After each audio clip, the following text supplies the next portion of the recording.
Hindi pa opisyal, tapos ang tigil putukan sa Lebanon. Pero kumikilos na ang magkabilang panig na parang nagsimula na ang susunod na labanan. Naglunsad ang IDF ng sunod-sunod na airstrike sa mga lugar ng Hezbollah sa Bekaa Valley, unang beses matapos 3 linggo. Sumunod ang mga pag-atake matapos ang sunod-sunod na atake ng Hezbollah sa IDF troops sa Timog Lebanon at mga residente ng Hilagang Israel. Habang hayagang hinahamon ng presidente ng Lebanon ang papel ng Hezbollah sa pagdadala ng bansa sa digmaan. Nagsagawa ng pulong pangseguridad si punong ministro Benjamin Netanyahu para talakayin ang lumalakas na pag-atake ng Hezbollah sa Hilaga. Kumuha tayo ng update mula sa Hilagang Front kasamang aming I-24 News English correspondent na si Joe Brown, live mula sa Nahoria. Joe, ang sitwasyon sa Hilagang Front ay malinaw na tumitindi. Pero ano ang mga pinakabagong balita na maaari mong ibahagi mula sa lugar? Sa totoo lang, parang sa pangalan lang ang tigil putukan. May ilang insidente ngayong umaga kung saan pumasok ang mga drone ng Hezbollah sa hilagang Israel at nagpatunog ng mga alarma. Walang nasawi o nasugatan doon pero inanunsyo ng IDF na sila ay sumusugod sa Timog Lebanon at umatake na rin sa Bekaa Valley kanina na yung araw. Ito na ang pinakamalalim na pag-atake nila mula nang i-anunsyo ang tigil putukan kamakailan lang. At may mga ulat na nagkaroon ng pag-atake sa Nabishet na malapit sa hangganan ng Syria. Ito ay lugar na dati ng inatake ng IDF. Sinabi nila na may paggawa ng mga armas ng Hezbollah doon. Kaya malamang yon ang kanilang pinupuntirya. At gaya ng sinabi ko, ito ang unang pagkakataon na umatake sila mula sa labas ng lugar na kanilang sinasakop o hindi masyadong malayo mula rito sa Timog, Lebanon. Pero tumutugon ang Hezbollah sa pamamagitan ng pagdami ng suicide drones na pinupuntirya ang mga sundalo ng IDF. May muntik nang tumama sa ilang sundalo ngayon, kagaya rin kahapon habang nililikas nila ang mga sugatang sundalo mula sa isa pang suicide drone attack. Kaya mukhang pinapataas din ng Hezbollah ang tensyon.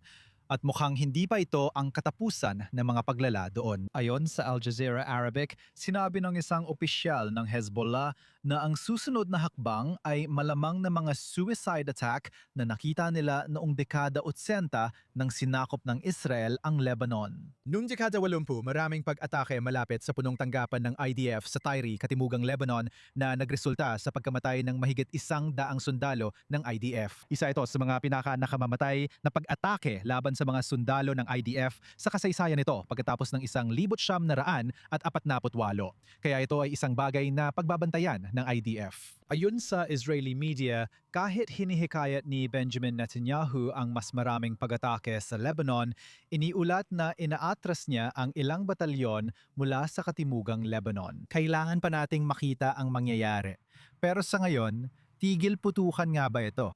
Para sa akin, mahirap tawagin yon sa kabila ng sinasabi ng pamahalaang Israeli. O Joe, ano ang ibig sabihin nito para sa mga taga-Hilagang Israel? Alam ko may mga leader ng komunidad na gustong ihinto ang pasok sa paaralan habang may pag-atake ng Hezbollah. Ano ang opisyal na mga panuntunan at regulasyon? Kaya ayon sa opisyal na mga panuntunan at regulasyon, hindi pwedeng magtipon dito ang higit sa 1,000 katao sa isang lugar. Pero ang mga namumuno sa mga lugar na ito tulad ng Mate Asha Council na may jurisdiksyon sa Naharia kung saan ako naroroon ngayon, sinabi nila na lalabag sila sa utos ng Homefront Command ng IDF sa loob ng 24 na oras simula bukas bilang protesta dahil pakiramdam nila ay ginawang ginipig sila. Ayon sa kanila, minamadali sila ng IDF na magbukas at paluwagin ang Homefront Command rules kahit may banta at pag-atake pa rin sa hilagang hangganan. Kaya bilang resulta, gumawa sila ng tinatawag nilang Orange Zone. Ibig sabihin sa lugar na ito at ilang bahagi sa hangganan ng Israel at Lebanon, isasara ang mga paaralan at lilimitahan ang pampublikong transportasyon. Laban ito sa utos ng Homefront Command ng IDF at tingin nila pinabayaan sila ng gobyerno. Pakiramdam nila ay pinabayaan sila habang sinasabi sa kanila na kontrolado pa ang tigil putukan. At kaya nagpatupad sila ng mga restriksyon dito. Iba ang nakikita nila sa aktual na sitwasyon, kaya naman nagpasya silang gawin ang aksyong ito. Joe Brown, live mula Hilagang Israel. Salamat sa field updates. Iyan ang pananaw ng Israel. Pero ano naman ang pananaw ng Lebanon? Kasama natin ngayon si Hussein Abdu Hussein, Research Fellow sa Foundation for Defense of Democracies, para sa dagdag na impormasyon. Hussein, ngayong araw ay hayagang tinanggihan ni Naim Qasim ng Hezbollah ang anumang plano para sa direktang pag-uusap sa pagitan ng Israel at Lebanon. Kaya kahit ituloy ng Estado ng Lebanon ang usapan tungkol sa tigil putukan, kung hindi titigil ang Hezbollah sa pagpapaputok at hindi rin papayag na tumigil, ano pa ang silbi nito? Sa totoo lang, sinusubukan ng Hezbollah na baguhin ang mga pamantayan. Para sa kanila, iniisip nila na gusto nilang gawing digmaan ito tungkol sa teritoryo ng Lebanon. Ayaw nilang mabawi ng gobyerno ng Lebanon ang teritoryong ito sa pamamagitan ng pag-uusap. Gusto nilang mabawi ito sa pamamagitan ng digmaan.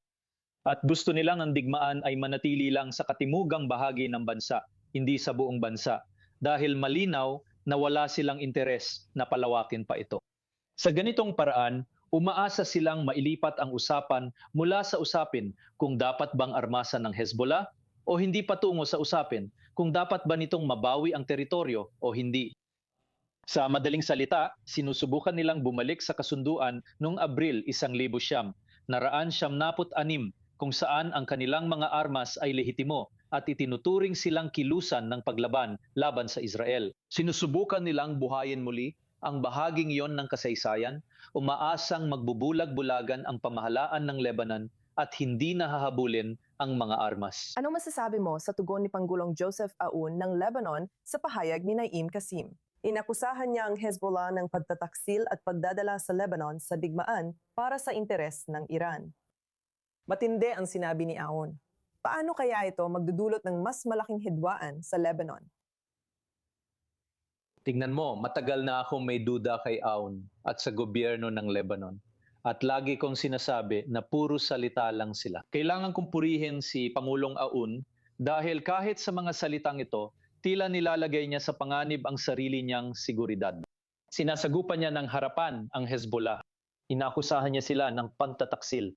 Sabi niya, ang tanging pamahalaan dito ay dapat ang pamahalaang Lebanese sa ilalim niya. Kaya matindi talaga ang mga pahayag na ito. Pinupuri ko siya sa ginawa niya sa pagtindig at pagpupumilit sa direktang pag-uusap.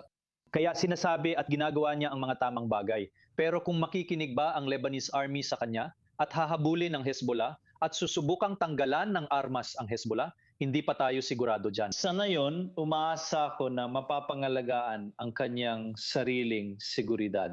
Alam mo, hayagang tinapot siya ng Hezbollah, napapatayin siya. Kaya naman, nakataya ang buhay ng taong ito pero patuloy pa rin siyang lumalaban sa Hezbollah. Kamanghamanghang makita ang mga pahayag na ito, pati tugon ng Hezbollah, Estado ng Lebanon at Panggulo ng Lebanon na yon. Hussein, anong mangyayari pagkatapos nito? Bumagsak na ang tigil putukan kahit formal pa itong umiiral. Paano na ang progreso sa Washington sa antas embahador para sa permanenteng kapayapaan ng Israel at Lebanon? Wala na ba yon sa usapan na yon?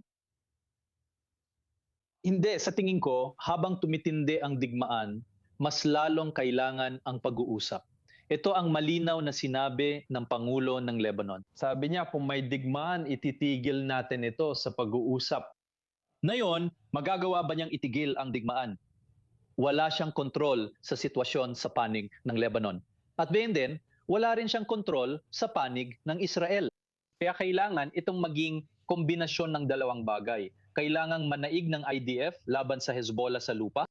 Si Pangulong On ay kailangan magbigay ng daan palabas para sa Lebanon. Kung gusto mong makaahon sa mapaminsalang digmaang ito, may landas na. Nagtipon na ang mga embahador at nag-uusap. May channel tayo at alam natin ang dapat gawin. Sa tingin ko, pwede silang magpatuloy ng magkasama. Kung anong pagkakaisa ang mangyayari, malalaman pa. Pero ganito dapat ang takbo ng mga bagay sa hinaharap. Sinabing Hezbollah sa Al Jazeera Arabic na plano nilang bumalik sa mga operasyong pagpapakamatay laban sa mga sundalong Israeli sa Timog, Lebanon. Paano nga ba nito maaring palalain ang kasalukuyang sitwasyon? Sa tingin ko, nananakot lang sila. Una sa lahat, wala silang sapat na infrastruktura para dito. Kahit ang Hamas, na mas primitibong organisasyong militar kaysa sa Hezbollah, matagal nang nawala ang kakayahan nilang magsagawa ng ganitong mga operasyon.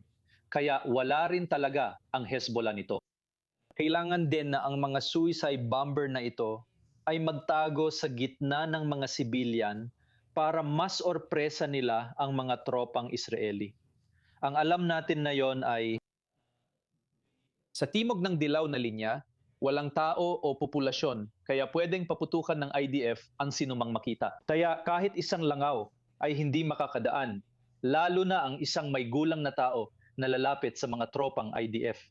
Kaya mas madaling sabihin kaysa gawin. Sa tingin ko, sinasabi nila ito marahil para itaas ang moral ng sarili nilang mga taga-suporta sa Lebanon. Pero hindi ko ito nakikita bilang isang malaking banta sa ngayon sa aktwal na sitwasyon. Parang banta lang itong walang laman at mga taktikang pananakot. Hussein Abdul Hussein, lagi kaming masaya na makasama ka sa I-24 News. Salamat.